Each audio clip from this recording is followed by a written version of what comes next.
হরে কৃষ্ণ বন্ধুরা, Ayush Singh for bird চ্যানেলে তোমাদের সবাইকে স্বাগত। আজকের একটা খুবই গুরুত্বপূর্ণ ভিডিও তোমাদের সঙ্গে আমি আলোচনা করব।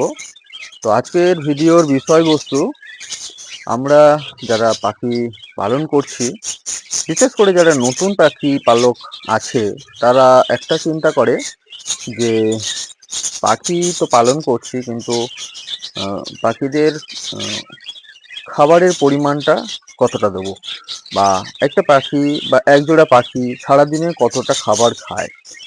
তো এই চিন্তা সবার মনে কিন্তু থাকে প্রথম প্রথম। তো তাদের জন্য আজকের আমার এই ভিডিও। অবশ্যই ভিডিওটা তোমরা পুরো দেখবে।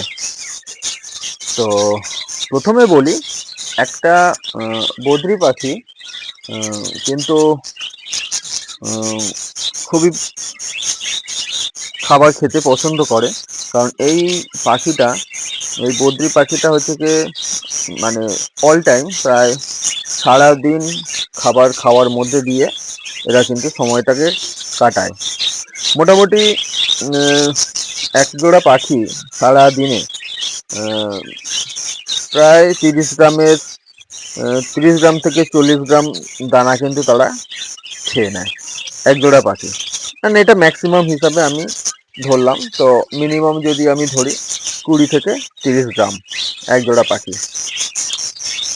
তো একটা জিনিস এখানে খেয়াল রাখতে হবে, সেটা হচ্ছে কি, পাখি যখন হচ্ছে কি ছোট থাকে, সেই সময় হচ্ছে কি, মানে কি বলবো, পাখি একটু কম খায়।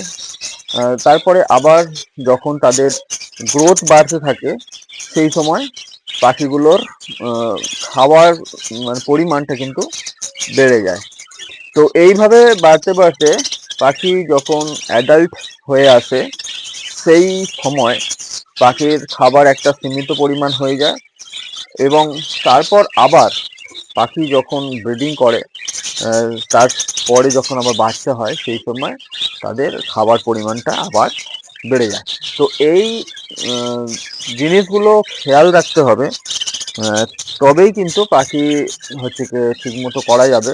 না তো পাখিদের ভুলভাল হচ্ছে কি সময় কম বেশি খাবার দিয়ে দিলে অনেক সমস্যা হতে পারে। তো সেই সমস্যাগুলো যেমন, পাখির হচ্ছে কি হয়তো বেশি করে খাবার দিয়ে দেওয়া হয়েছে, তার ফলে যেটা হবে, পাখি খাবার কিন্তু নষ্ট করে প্রচুর।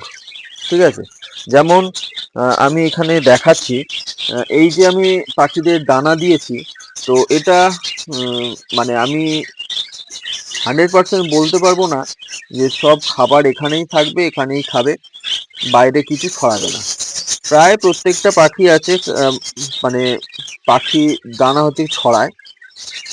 আর হচ্ছে কি, এই খাবারগুলোর মধ্যে যখন আমরা সিড মিক্সড দিই, তো তার মধ্যে যে পছন্দের যে খাবারগুলো থাকে, সেই পছন্দের খাবারগুলো আগে এরা খায়। তো সেই কারণেই দানাগুলো কিন্তু ছড়ায়। তো এই দানা ছড়ানোর প্রবণতা থেকে লাভবার্ড পাখি কিন্তু প্রচুর আছে। তো যাই হোক, তো আজকের এই বিষয়টা নিয়ে যখন আলোচনা করছি, তখন এই জিনিসটা আমি ভালো করেই বলবো, যে পাখি বেশি পরিমাণে খাবার দিলে আমরা হয়তো ভাবি যে পাখিটা অসুবিধা হবে না, কিন্তু যেটা হবে সেটা হচ্ছে কি, দানা নষ্ট হবে। ঠিক আছে, যাদের কলোনি আছে এরকমভাবে মেঝেতে দানা পড়ে যাচ্ছে, তো সেই দানাগুলো আবার পাখিগুলো পরে খেয়ে নিতে পারবে। কিন্তু যাদের সেপারেট কেজ আছে বা ফ্লোর অতটা ভালো নয়, তো সেই সময় কিন্তু তাদের দানাগুলো কিন্তু নষ্ট হয়ে যাবে। তো সেই জন্য পরিমাণ ওয়াইজ কিন্তু খাবার দিতে হবে। আর একটা জিনিস খেয়াল রাখতে হবে, সেটা হচ্ছে কি, খাবার যেন কম না হয়ে যায়। কারণ খাবার যদি কম হয়ে যায়, তাহলে কি হবে, পাখি মানে খেতে পারবে না, সারাদিনে দুর্বল হয়ে পড়বে। অনেক সময় পাখি মারাও যেতে পারে।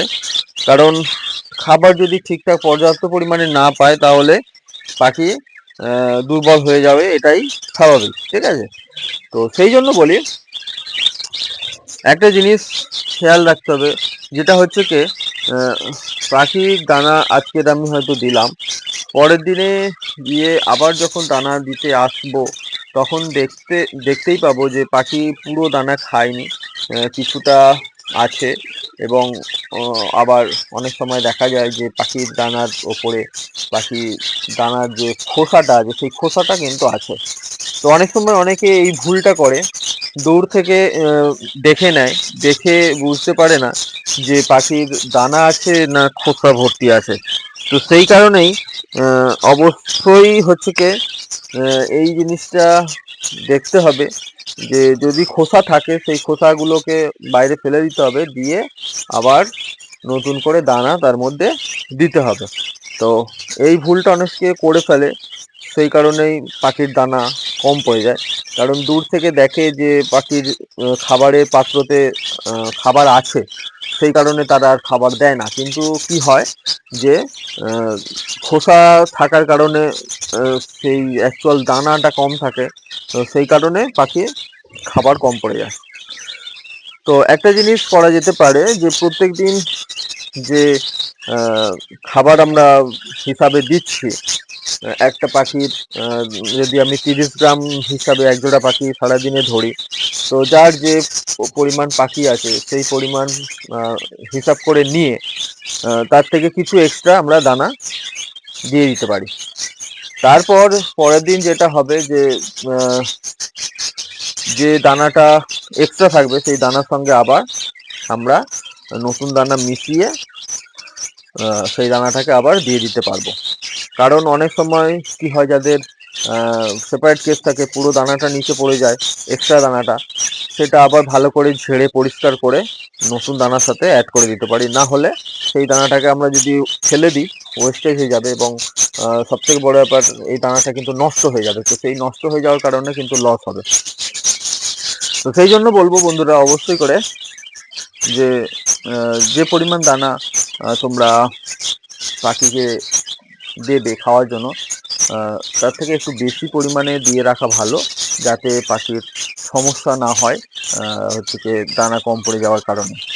তো যাদের কলোনি আছে তাদের ঠিক আছে, যাদের সেপারেট কেজ আছে তাদেরকে চেষ্টা করতে হবে পাখি দানা যাতে না ছড়ায় সেই দিকটা খেয়াল করে তারপরে তাদেরকে খাবার দিতে হবে। না হলে কি হবে, না হলে কিন্তু খাবার ছড়িয়ে নষ্ট করবে, তারপর খাবার ঠিকমতো খেতে পারবে না, পাখি দুর্বল হবে, মারা যাবে।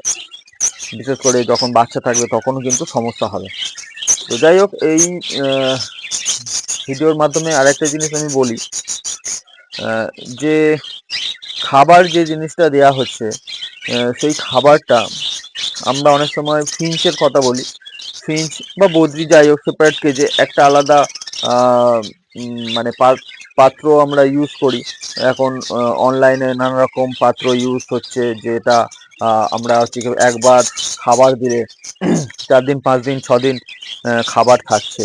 তো এই রকম প্রোডাক্ট যারা ইউজ করবে বা করছো, তারা একটা জিনিস খেয়াল রাখবে, বেশি দিন ভিতরে যেন দানা না থাকে। তাহলে কি হবে, এই যে বর্ষার সময় জলীয় বাষ্পের মানে থাকার কারণে পরিবেশে সেই খাবারটা কিন্তু নষ্ট হয়ে যাওয়ার চান্সেস থাকে। তো এমন খেয়াল বা এমনভাবে খাবারটা দিতে হবে যেন মোটামুটি ম্যাক্সিমাম 3 দিন 4 দিন খাবারটা থাকে, আবার তারপরে আমরা চেঞ্জ করে দিতে পারবো। কারণ খাবারের মধ্যে থেকে কিন্তু পাখিদের অনেক রোগ ছড়ায়।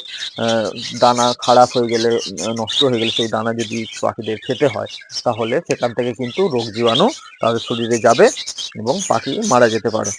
তো যেমন আমরা জলটা প্রত্যেক দিন চেঞ্জ করি, কারণ জল থেকে ম্যাক্সিমাম রোগ হয়, সেই রকম খাবার থেকেও হচ্ছে কি রোগ হয়। তো খাবারটা প্রত্যেক দিন চেঞ্জ করলে ভালো। আর যদি প্রত্যেক দিন চেঞ্জ করা সম্ভব না হয় তাহলে এই রকমভাবে 3 দিন থেকে 4 দিন তার ভেতরেই কিন্তু চেঞ্জ করে দিলে খুবই ভালো। তো যাই হোক বন্ধুরা, পাখিদের খাবার ঠিকঠাক পর্যাপ্ত পরিমাণে দিয়ে রাখতে হবে, আর একটা হিসাব করে মেপে সেই খাবারটাকে প্রদান করতে হবে। তাহলেই পাখি সারাদিনে খাবার পাবে, সুস্থ সবল থাকবে, সবকিছু মেনটেন করে চলতে পারবে। যেমন দেখো এখানে অলরেডি এরা চলে এসেছে খাবার খাওয়ার জন্য। এবার আমি যদি এখান থেকে সরে যাই, তারা কিন্তু অলরেডি খাবার খাওয়া স্টার্ট করে দেবে। ঠিক আছে, তো আমার একটা হিসেব আছে যে আমার যে কটা পাখি আছে সেই পরিমাণই খাবার আমি দিয়ে থাকি, তার থেকে একটু এক্সট্রা। তাতে কি হয় যে যা খায় তার থেকে কিছুটা যদি বেঁচে থাকে, আমি পরের দিন আবার সেই পরিমাণ দানা অ্যাড করে দিয়ে দিই, দিলে সেটা হয়ে যায়। তো এইরকম ভাবে তোমরাও খাবার দেবে একটু হিসাব করে, যাতে কম যেন না হয়। আর বেশি খাবার একদমই দেবে না, কারণ বেশি দিলে নষ্ট হওয়ার পরিমাণটা বেড়ে যাবে। তো যাই হোক, ভিডিওটা কেমন লাগলো, যদি ভালো লাগে অবশ্যই একটা লাইক করে দেবে, আর চ্যানেলটাকে সাবস্ক্রাইব করে রাখবে নতুন ভিডিও পাওয়ার জন্য।